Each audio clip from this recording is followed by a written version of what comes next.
aquilo que é a sua iniciativa privada. O setor público, se quiser ter um sistema de saúde eficiente, tem que investir, sim, na saúde pública e, particularmente, na contratação de médicos. Não pode ser um apêndice, tem que ser o principal. Não pode ser um apêndice, tem que...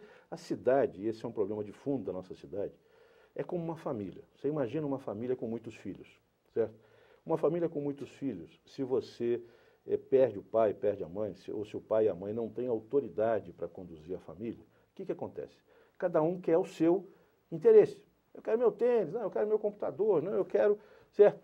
E todo mundo briga, né? E um neutraliza o outro. Uma metrópole como São Paulo, se uma cidade pequena necessita de governo, certo? Uma metrópole necessita muito mais. É como uma família, precisa de autoridade para poder organizar e direcionar cada uma das potencialidades, quer dizer, que a família tem. Em casa que falta o pão, todo mundo briga fala e ninguém tem razão. Exatamente. No que diz respeito à questão da educação, teve uma grande polêmica aí no que diz respeito ao governo do Estado, por conta da progressão continuada que o município, na realidade, é um sistema que é adotado no município e do Estado, né? E alguns candidatos já se colocaram contra essa questão da progressão continuada, que aí está. Eu queria ouvi-lo a respeito desta questão e ouvi-lo também sobre aí sim a remuneração do professor, do médico, mas de uma maneira geral do servidor público municipal, para saber, porque o servidor ele também quer saber do candidato a prefeito, quer dizer, como é que ele enxerga a valorização do funcionário público, valoriza, não valoriza. Tem a técnica que os governos usam, não é o governo de São Paulo, é geral, que é o seguinte: opção pagar 5 mil para o fulano, mas isso vai encarecer muito a aposentadoria dele. Então nós vamos pagar 2, nós vamos dar 3 como benefício, gratificação, benefício 2, para ele não incorporar. Então ele vai ganhar 2 e mais 3. Ele está ganhando 5 na ativa. Quando ele aposentar, ao invés de ele estar ganhando 5, ele vai empobrecer de tal ordem, de tal sorte, que ele passe a ganhar 2. É verdade. É que você vê isso? Eu estive agora no final de semana fazendo uma caminhada lá no Largo 3 de Santo Amaro. Encontrei uma senhora de 74 anos com uma plaquinha na mão, tem essa foto no meu site, pedindo esmola. Ela era trabalhadora da CMTC, se aposentou com um salário mínimo, né? Paga 300 e poucos reais de aluguel, 74 anos de idade, certo? Paga 300 e poucos reais de aluguel. Ela complementava a sua renda como ambulante. Ela tinha, inclusive, a carteira de ambulante, certo? E vendia perfume na rua para poder, certo, complementar a sua renda, né? Então, o Kassab, a administração, cassou a carteira de ambulante dela, não reorganizou uma forma de poder haver esse comércio pequeno, né? Não organizou de forma organizada, certo? Ela perdeu a sua complementação de renda e estava aos prantos na rua porque não tem atendimento que cuide da saúde dela, não tem direitos trabalhistas garantidos. Então, os nossos servidores públicos não é o médico e não é o professor apenas, né? Mas os serventes das escolas, os atendentes dos postos de saúde, que muitas vezes o médico atende, mas depois o procedimento é feito por um atendente, né, que vai te dar a medicação, que vai cuidar de você, não é isso? Então, hoje, o serviço público, essa política, né, de arroxo dos salários e de diminuir as pensões dessa maneira, isso tem que acabar, né? O servidor público ele tem que ser valorizado porque nós, todos cidadãos, dependemos de educação, de saúde, de transporte, né, de uma série de serviços que a cidade precisa ter e precisa dar condições a esses trabalhadores, de uma maneira geral. Nas carreiras ainda mais desenvolvidas, né, com mais conhecimento, o professor, o médico, que são a ponta dessa pirâmide, mas ainda nós precisamos qualificar mais esse serviço, precisamos melhorar. Agora, o sistema de educação da cidade vai ser profundamente modificado. Eu estou com um programa chamado Reeduca São Paulo. Reeduca São Paulo porque, na verdade, nós temos que mudar o método de ensino. Tá? Nós vamos acabar com a progressão automática, a aprovação automática? Vamos, certo? Porque ela foi, na verdade, uma forma de contornar a falta de investimento na educação. Você não constrói escola, não constrói sala de aula, faz uma sala de aula com 45 alunos e depois diz que vai colocar 2 professores ali dentro, como o Serra está dizendo que vai colocar 2 professores em sala de aula. Com 45 crianças dentro de uma sala de aula, certo? O tumulto não te permite você educar, é muita gente para você educar crianças pequenas, né? Então, a relação tem que ser um professor para 25 alunos. Isso significa crescer a infraestrutura. Isso pode ser feito? Pode. Lá no Guarujá, eu coordenei lá durante os últimos 2 anos a administração pública nessa área de educação, eu ajudei bastante. Nós podemos comprar imóveis que hoje estão, ou alugar imóveis que hoje estão desocupados na cidade de São Paulo, certo? E ampliar os estabelecimentos escolares, criar salas de aula, dar condições a que o professor tenha uma relação com o aluno diferente da que é hoje. Hoje não se dá mais não tem mais lição de casa, certo? Não tem correção da lição de casa, né? O professor não avalia. Eu já dei aula na escola técnica, já dei aula no Unicamp, já fui professor e participo como voluntário de curso de alfabetização há 40 anos quase. Desde muito jovem eu participo desse trabalho de alfabetização de adultos, né? E a relação entre o aluno e o professor tem que ser diária. Eu tenho que dar aula e te avaliar para saber se você aprendeu ou não, se você conseguiu aprender o conhecimento. Além do que, o aluno tem que exercitar. Ninguém aprende a andar de bicicleta se não subir em cima da bicicleta, né? Se não se exercitar. Então, se você não passa o exercício, não corrige o exercício, não tem uma escola onde o aluno pratique aquilo que absorve, teoricamente, ele não aprende. Aí acontece como está hoje. Ele sai sem aprender a ler, sem aprender a escrever, vai se profissionalizar como? Não vai conseguir, certo? Se profissionalizar, vai ser depois encargo para a própria cidade. Então, nós temos que modificar profundamente o sistema de educação da nossa cidade, e isso não é apenas investimento em infraestrutura, não é apenas salário. Nós precisamos fazer isso, mas é mudar o sistema de ensino e o sistema de educação. Perfeito. Agora, ainda telegraficamente, no que diz respeito à educação, você daria continuidade à construção de céus, como Marta Suplicy fez e o Kassab, apesar de ser de outro partido, a população bem avaliou e foram... Eu vou ampliar um pouco mais, já temos uma rede razoável, eu vou ampliar um pouco mais essa rede, certo? Mas equipando, não como é hoje. Por exemplo, você pegar o céu do Paraisópolis, é um céu novinho, moderno, recém-inaugurado, mas tem um teatro maravilhoso, uma piscina ótima, certo? Mas a prefeitura não dá condições de funcionamento, o teatro já não funciona mais, o ginásio de esporte está com o piso levantado, não pode mais ser utilizado, a piscina tem problemas, certo? Então, você dá uma estrutura como o céu e não garante a zeladoria, a manutenção, isso não funciona. Revitalização do centro e segurança pública. O centro de São Paulo, Cracolândia, problema conhecido, e segurança pública também. Aí dizem o seguinte, mas segurança do governo do Estado, a prefeitura não tem o que fazer, não pode fazer.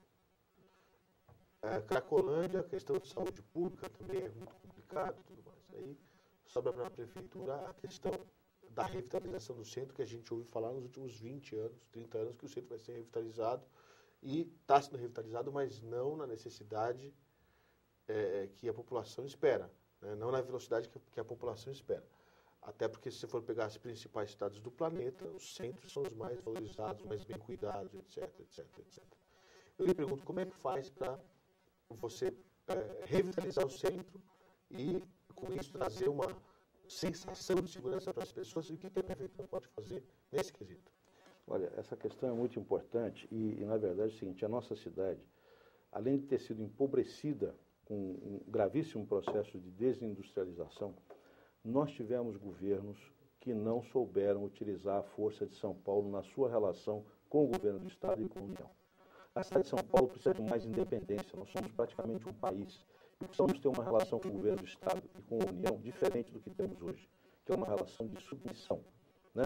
Então, se você pergunte a qualquer um quais foram os projetos apresentados nos últimos 8 anos da atual administração ao governo do Estado ou União, seja em metrô, seja em sistemas urbanos, seja em via pública, seja em saneamento, no que você quiser. Nós temos uma administração pública leniente, preguiçosa, que não vai atrás dos recursos, que não projeta a cidade, que não investe na cidade.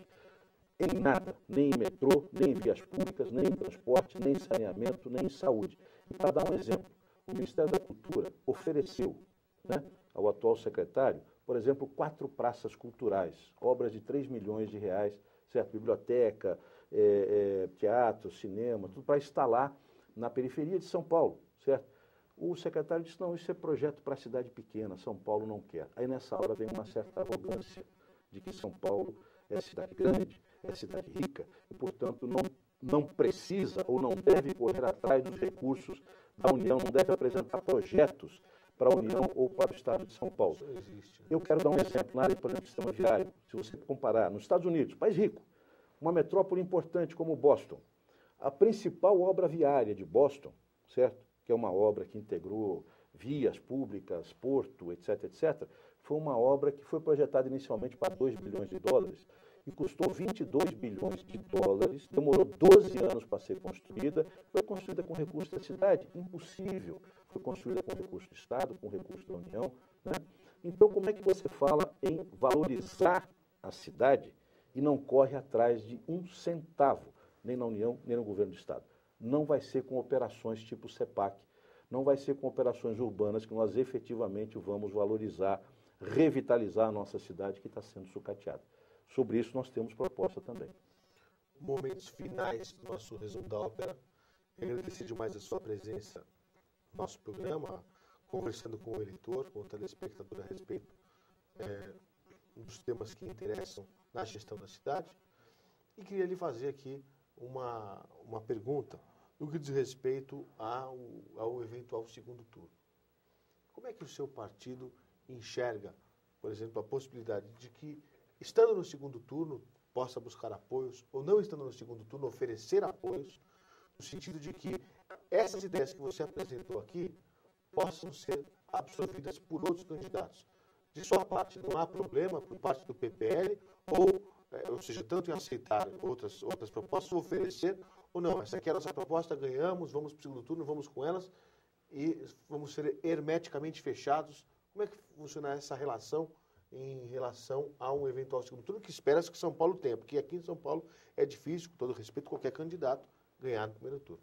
Acredito que sim, acredito que São Paulo vai ter um segundo turno. Eu vou gastar 10 segundinhos só para falar sobre segurança e dizer que eu vou fortalecer muito a guarda, a nossa guarda civil, e vou fazer monitoramento e gabinete de gestão integrada por cada subprefeitura. Atualmente, a segurança pública, né, as escolas que são ocupadas pelo tráfico, né, você tem monitoramento, mas o monitoramento fica na escola. Aí o traficante vai para o diretor e diz assim, desliga esse negócio aí, certo? Então, nós vamos fazer um gabinete de gestão integrada por subprefeitura. Vamos monitorar todos os ambientes públicos, né, num ambiente centralizado, né, onde ele está o Conselho Tutelar, o Juizado de Menores, certo? A Guarda Civil, representantes do juizado, e tomar medidas imediatas. Verificou-se o problema, vai na escola e toma medida. E o professor não vai ter acesso, né, o diretor local não vai poder desligar equipamento, porque esse equipamento, ou seja, não podemos permitir que o tráfico tome conta, como está tomando das nossas escolas, certo? De hospitais e repartições públicas. Então eu vou fortalecer, vou fazer com inteligência, certo? E fiz isso lá no Guarujá, também ajudei o Guarujá. Aliás, nós tivemos lá um companheiro nosso, presidente do PPL, advogado, que foi assassinado, certo? Recentemente, foi assassinado violentamente, porque estava fazendo esse vídeo monitoramento na cidade de Vicente de Carvalho. O nosso companheiro Ricardo Joaquim, que era presidente, advogado, petroleiro, secretário de governo lá do Guarujá, foi assassinado por estar defendendo a segurança pública. E eu vou fazer isso aqui em São Paulo. Sobre a questão do segundo turno, eu espero que haja o segundo turno, espero que o eleitor aproveite bem o primeiro turno para avaliar de fato as propostas, né? O PPL, evidentemente, não está apresentando propostas para o nosso governo ou para o meu governo, se for eleito prefeito. Nós estamos apresentando propostas para a cidade, né? Propostas que, a rigor, né, na área de saúde, por exemplo, nós temos que fazer um planejamento para 10 anos, não um planejamento para 2 ou 3 ou para um mandato, certo? É política de Estado. E nós vamos brigar, ganhando ou perdendo, nós vamos brigar para que as nossas propostas, vamos lutar para vê-las realizadas na administração municipal, certo? Aliança no segundo turno, se nós eventualmente não formos escolhidos, se a população considerar que nós não devemos ir para o segundo turno, nós vamos analisar e vamos procurar negociar programa, negociar a realização das nossas propostas em futuras administrações, sem nenhum problema. Queria aqui avançar, porque a produção está me passando aqui que a gente tem mais tempo, então eu quero aproveitar aqui a sua presença para lhe perguntar sobre uma questão que você falou nas suas palavras, sobre a questão das subprefeituras, a descentralização. O que aconteceu nessa gestão foi que as subprefeituras elas foram, vamos chamar assim, diminuiu muito o orçamento das subprefeituras e isso ficou na secretaria das subprefeituras. Como é que você imagina a questão de recursos para eventualmente descentralizar uma cidade, como você disse, enorme, metropolitana, com mais de 11 milhões e meio de habitantes, E como é que você imagina a questão dos conselhos de representantes, que isso é uma previsão já de muitos anos, de que cada subprefeitura possa ter um conselho de representantes eleitos pela própria sociedade para poderem ali se dedicar às questões do bairro, da sua região. Isso ainda não foi implementado pela atual gestão. Você imagina implementar esses conselhos de representantes e manter essa centralização de recursos na secretaria ou descentralizar para que o subprefeito possa realmente fazer a sua gestão local? Descentralizar e democratizar. Então, nós vamos implantar, sim, os conselhos por subprefeitura, né? Eu gosto muito da ideia do vereador comunitário e vou procurar implantar, certo? Ou seja, dividir a cidade por distritos, né? Como já mais ou menos está dividido em 90 e poucos distritos, fazer uma eleição de representantes locais. Esses representantes virão para a subprefeitura para fazer o controle e a vigilância e a discussão do orçamento local, que é muito importante, porque quem conhece a necessidade, certo, da sua região são os moradores da região. Eu estive nesse final de semana no Parque Taipas, por exemplo, onde vai passar o Rodoanel. É uma baita discussão se o Rodoanel passa por dentro da cidade, depois da serra, embaixo da serra, o impacto que isso tem para a comunidade. Tem que tirar as casas de se lá, tem que tirar as casas, se não tem que tirar as casas, se é possível construir de uma maneira que impacte menos, né, a população local, uma população que já é abandonada, que é carente, que não tem esgoto, que não tem arruamento, que não tem nada, certo? E ainda sofre com uma obra que é necessária para a cidade, mas que tem que ser debatida onde é que ela vai ser realizada e como vai ser realizada.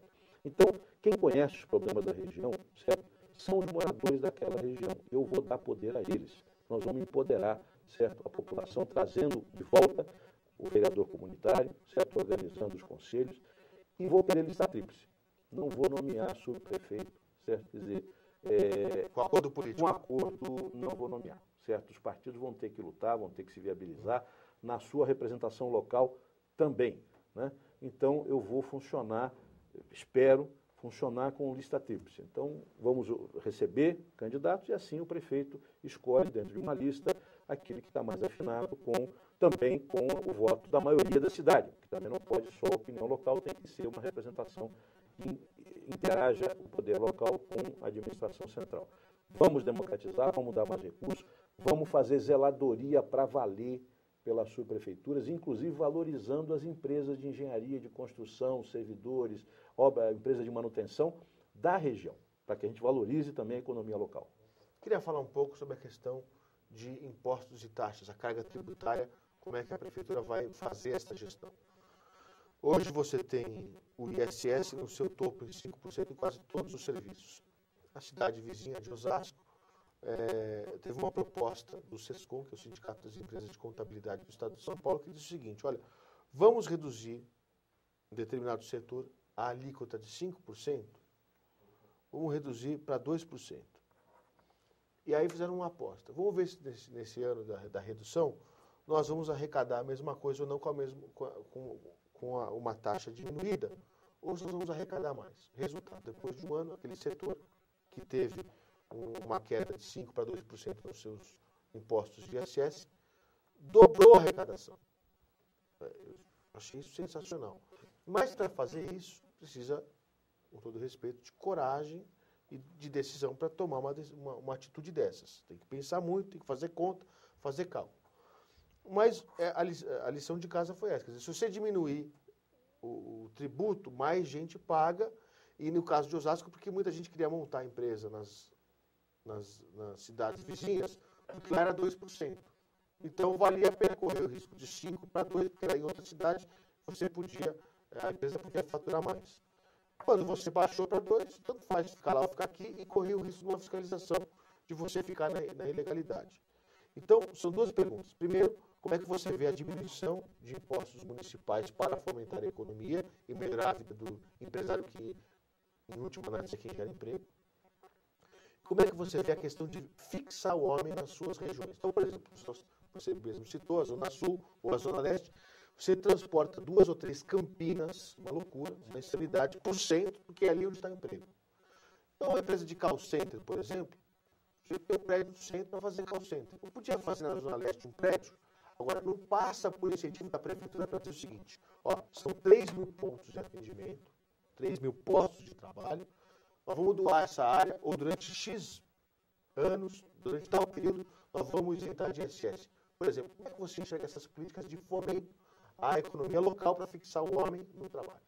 Eu sou adepto e estou com uma proposta que eu espero poder detalhar bem para o leitor, que começa pelo seguinte. Hoje tem uma série de problemas, certo? Energia elétrica, lixo, tá? Que a gente vê como coisa independente, mas que não são. Lixo, onera, IPTU, né? Iluminação pública, onera, impostos, né? Que são caros, nos aluguéis, inclusive, dos imóveis, dos armazéns, dos galpões industriais, não é isso? São Paulo, não sei se você sabe, necessita de 1,6 giga para iluminação pública, gigawatt para iluminação pública. Tá?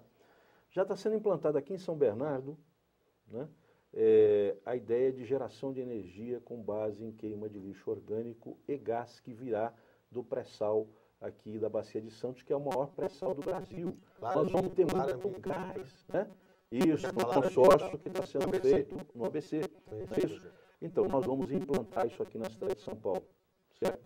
Então, hoje a cidade gasta muito... Resolve o problema, que é a questão do lixo, e gera energia. E gera energia. Nós podemos gerar... Esses lixões que tem um monte de rato, etc, etc. Na sua opinião, é possível acabar com isso? É possível e vamos acabar. E vamos acabar em parceria público-privada, certo? Criar uma empresa pública de saneamento ambiental, aberta às parcerias privadas para gerenciar essa atividade, certo? Chamar os parceiros, sejam as empresas de coleta de lixo, sejam os depósitos, certo? O destino final, e fazer a geração de energia. São Paulo pode gerar 2,0 gigawatts de energia com o lixo que produz. Então, o que hoje nós vemos como algo que onera não só o meio ambiente, mas onera o nosso bolso, porque você paga caro pela coleta de lixo e paga caro pela iluminação pública, certo? Nós podemos transformar lixo em energia, diminuir impostos, diminuir taxa de IPTU, certo? E permitir atrair essas empresas. Além disso, gerando 20, porque hoje essa geradora, para gerar 2,0 giga, você precisa de 20 pequenas termoelétricas. Nós vamos sediá-las, sabe aonde? Nas regionais, onde é preciso desenvolver parques tecnológicos específicos para cada uma dessas áreas. As subprefeituras, você diz? Na subprefeitura. Se você não tem energia barata, se você não tem boas condições operacionais, se você não tem logística, não vem. Agora, a termoelétrica, além de produzir energia, ela produz, Fernando, uma outra coisa muito importante, que é vapor. E vapor, né, por mais que haja desenvolvimento industrial, praticamente todos os segmentos industriais precisam. O setor têxtil, o setor calçadista, o setor metal mecânico, o setor de química fina, todo ele precisa de vapor. Então, se você introduz 20 termoelétricas queimando o nosso lixo, gerando energia para iluminação pública e gerando energia para instalar 20 polos tecnológicos na cidade, certo? Você cria esses vetores de desenvolvimento para cada uma das regiões. É fácil dizer, vou pegar a população daqui e levar para lá. Não, tem que resolver certos problemas do parque tecnológico, do polo industrial, e aí sim, agregar serviços. Podemos criar redução de impostos de ISS para esses polos onde é necessário gerar esse desenvolvimento? Sim, e vamos fazê-lo. Vamos modificar a política fiscal. Não tem por que 5% na cidade toda. Não tem, não. Você tem que ter algumas regiões onde você incentive com desoneração de carga tributária certo desenvolvimento local. São Paulo é uma das cidades, é a cidade que mais recebe eventos no país. E vamos receber aí uma das cidades sedes da Copa do Mundo, não pode deixar de ser São Paulo, tem aí o Itaquerão. Depois o Brasil vai receber, 2 anos depois, 2016, as Olimpíadas, e você mexe também com a questão do turismo em outras cidades e vai, logicamente, atingir a cidade de São Paulo. Eu lhe pergunto, São Paulo está preparada para a Copa do Mundo ou é ainda uma incógnita? Porque muito se fala, ninguém sabe se vai ficar pronto, se não vai ficar pronto o estádio, ou se vai ter estádio, se vai ter infraestrutura no entorno. Eu acho que o investimento que o ministro Aldo Rebelo e que a República tem feito para ajudar a implantar a Copa do Mundo, quer dizer, ele é muito importante. Sabemos que todos querem, todos nós queremos ter a melhor infraestrutura possível na cidade para que a cidade possa usufruir de um evento como esse, né? E tantos outros que se realizam aqui em São Paulo. São Paulo, o turismo nosso é um turismo de negócio, mais de 70% do nosso turismo é realizado de negócio, que é um problema, porque é um turismo que gera uma ocupação durante a semana, chega final de semana, o sistema de hotelaria, certo? Quer dizer, fica em baixa, quer dizer, nós precisamos realmente gerar iniciativas para fomentar a ocupação do espaço que nós já temos. Turismo cultural, por exemplo? Turismo cultural, uma vez sim. eu ouvi uma proposta que eu achei interessantíssima. Mas não como o Chalita, por exemplo, quer fazer uma Broadway e pegar todos os teatros e colocar num local central da cidade. Não vou fazer isso. Eu vou construir em cada subprefeitura um teatro municipal. Um teatro municipal com escola de música, certo? Teatro de qualidade, certo? Teatro de qualidade. E vamos fazer um circuito cultural para valer. Sabe com quanto? Com 3% do orçamento você faz isso. Pega a cidade de Santos aqui embaixo, que é muito bem gerida pelo prefeito Papa e pelo secretário de Cultura, Carlos Pinto. Ele modernizou todo o sistema cultural dele. Os teatros antigos, decadentes, que estavam acabados. Hoje Santos tem 3 teatros maravilhosos. Tem escola de música, universidade de música com 3% do orçamento.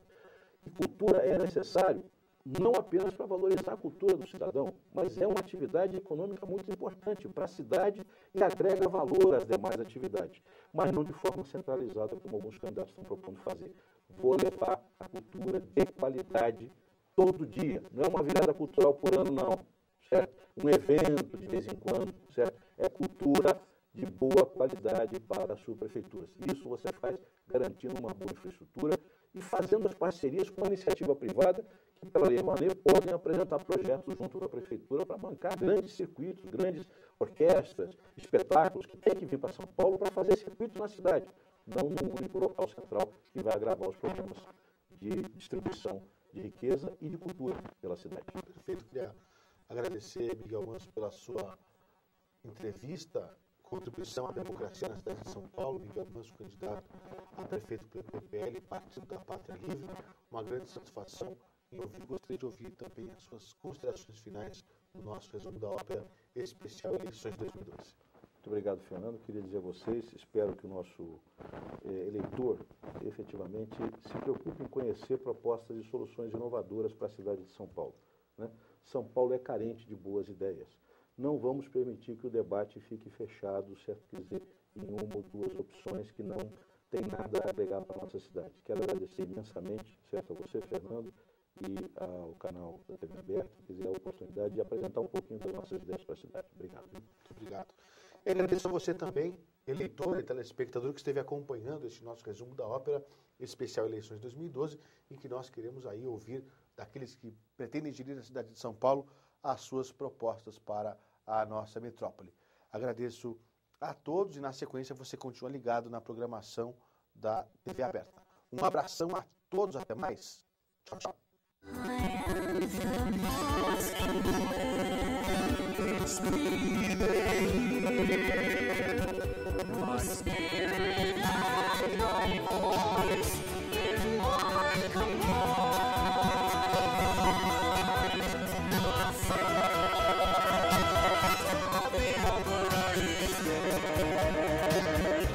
Inside my heart.